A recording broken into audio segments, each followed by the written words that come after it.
Bless her. Mothers are all the same.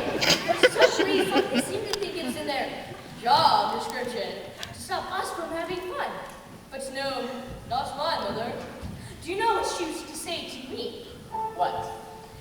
You can scratch the antique furniture to sharpen up your claws.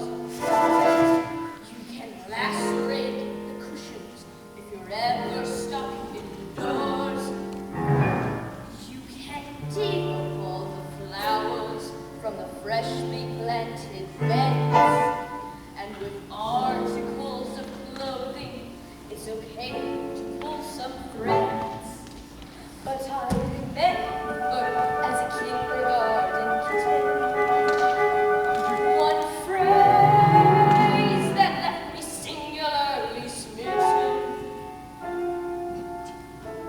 You can play with your food before you eat it.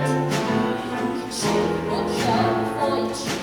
You can play with your food, don't eat it. So you can let me play with you.